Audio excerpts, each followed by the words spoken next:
Hi friends, welcome to two bird channel. இன்றைக்கி நம்ம சேனலில் ரொம்பவே இன்ட்ரெஸ்டிங்கான ஒரு வீடியோ தான் பார்க்க போகிறோம்.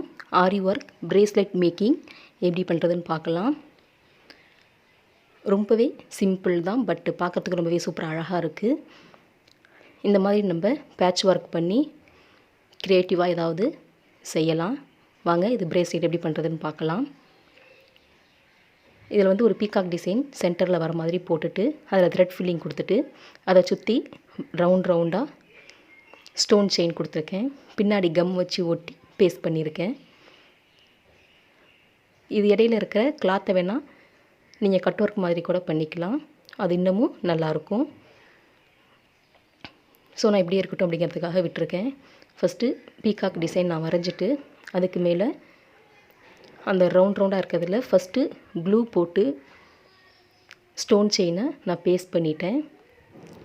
ஃபஸ்ட்டு பேஸ்ட் பண்ணிவிட்டு பிகினர்ஸாக இருக்கவங்களுக்கு பேஸ்ட் பண்ணிவிட்டு ஸ்டிச் பண்ணோம் அப்படின்னா கொஞ்சம் விலகாமல் ஈஸியாக இருக்கும் ஸ்டிச் பண்ணுறதுக்கு. அதுக்காக இந்த மாதிரி நம்ம பேஸ்ட் பண்ணிக்கலாம். எந்த அளவுக்கு நம்ம அந்த கவுண்டிங் வருதோ கவுண்ட் பண்ணிவிட்டு கட் பண்ணி ஒட்டிட்டோன்னா ஈஸியாக இருக்கும். ஸோ அந்த மாதிரி நான் எத்தனை தேவையோ கவுண்ட் பண்ணி கட் பண்ணி எல்லாமே அந்த ரவுண்டுக்கு வர மாதிரி ஒட்டியிருக்கேன். இப்போது அது காயிற வரையிலும் நம்ம த்ரெட் ஒர்க் முடிச்சுக்கலாம். பின்னாடி சைடும் கம் போட்டு ஒட்டிட்டோன்னா அந்த ஸ்டோன் நல்லா பேஸ் கிடைக்கும், நல்லா ஸ்ட்ராங்காக இருக்கும். ஸோ அதுக்காக பின்னாடி பக்கமும் க்ளூ போட்டு நல்லா பேஸ்ட் பண்ணிக்கலாம். கிளாத் இன்னும் நம்ம கட் பண்ணும்பொழுது நல்லா ஸ்டிஃபாக நிற்கும், செயின் கட் ஆகி வராது. அதுக்காக பின்னாடி பக்கமும் க்ளூ போட்டு பேஸ்ட் பண்ணிட்டேன். இப்போது நம்ம ஒட்டின அந்த ஸ்டோன் செயினை நார்மல் நீடில் வச்சு த்ரெட்டு வச்சு நான் தச்சுக்கிறேன். ரெண்டு ஸ்டோனுக்கு இடையிலையும் நம்ம ஸ்டிச் பண்ணி தைச்சிட்டோம் அப்படின்னா இன்னும் நல்லா செக்யூராக ஸ்ட்ராங்காக இருக்கும், நம்மளுக்கு பிரிஞ்சு வராது.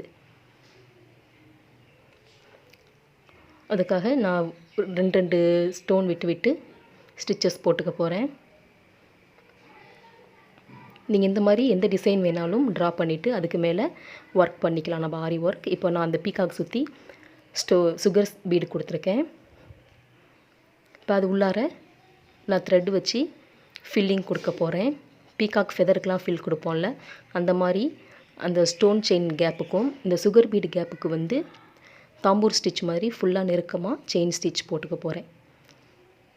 அதோட பேசிக்லாம் எப்படி போடணும் அப்படின்ட்டு இருக்குது. ஸோ செக் பண்ணி பார்த்தீங்கன்னா தெரியும்.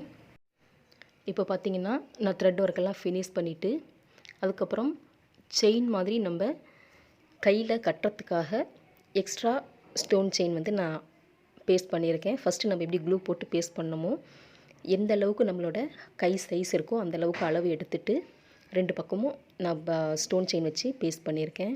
இப்போது அதோட ஹூக்குக்காக நான் ஒரு பார்ட் வரைகிறேன். அதுலேயே நம்ம த்ரெட் ஒர்க் பண்ண போகிறோம். த்ரெட் ஒர்க் பண்ணிவிட்டு அதில் ஒரு ஹூக் மாட்டி நம்ம கையில் போட்டுக்கலாம். ஸோ அந்த மாதிரி பிளான் பண்ணியிருக்கேன். இப்போது அந்த ஸ்டோன் செயினையும் நான் த்ரெட்டு வச்சு ஃபுல்லாக ரெண்டு பீடாக தைச்சிட்டேன், நார்மல் நீடில் வச்சு. உங்களுக்கு நல்லா பார்த்தீங்கன்னா தெரியும், சைடில் ஸ்டிச்சஸ் இருக்கும். இப்போ இடையில நான் கட் பண்ணல, அந்த கேப் அப்படியே தான் இருக்குது. பின்னாடி கம் போட்டு ஒட்டினதுனால நம்மளுக்கு நல்லா காஞ்சிட்டு கட் பண்ணுறதுக்கு அழகாக வரும். பாருங்கள், இப்போ ஸ்டிஃபாக நல்லா நின்றுருக்கு. நான் பேட்ச் ஒர்க் மாதிரி கட் பண்ணி எடுத்திருக்கேன். நல்லா பிசுறு இல்லாமல் கட் பண்ணிட்டோம் அப்படின்னா நல்லாயிருக்கும். இப்போ இந்த எண்டுக்கும் சின்னதாக ஒரு ஹூக் மாதிரி மாட்டியிருக்கேன். அந்த ஹூக் மூலமாக நம்ம கையில் போட்டுக்கலாம். இடையில உங்களுக்கு அந்த கிளாத் கொஞ்சம் நல்லா இல்லை அப்படின்னு தோணுச்சுன்னா நீங்கள் அதை கட் ஒர்க் மாதிரி அதுலேயும் அகர்பத்தி வச்சுட்டு நம்ம கட் பண்ணி எடுத்துக்கலாம். இல்லைன்னா சிசர் வச்சு கூட கட் பண்ணி எடுத்துக்கலாம். பின்னாடி கம் போட்டு ஒட்டியிருக்கிறதுனால நம்மளுக்கு பிரிஞ்சு வராது. ஸோ கொஞ்சம் நல்லா கேர்ஃபுல்லாக பண்ணோம் அப்படின்னா நல்லா நீட்டாக ஃபினிஷிங் கிடைக்கும் நம்மளுக்கு. இந்த மாதிரி ட்ரை பண்ணி பாருங்கள். உங்களுக்கு எந்த மாதிரி க்ரியேட்டிவ் தோணுதோ அந்த மாதிரி நம்ம பண்ணிக்கலாம். ஸோ கையில் போட்டதுக்கப்புறம் இப்படி தான் இருக்குது. Just simple. குழந்தைங்களுக்குலாம் இந்த மாதிரி பண்ணி கொடுத்தோன்னா ரொம்பவே என்ஜாய் பண்ணுவாங்க.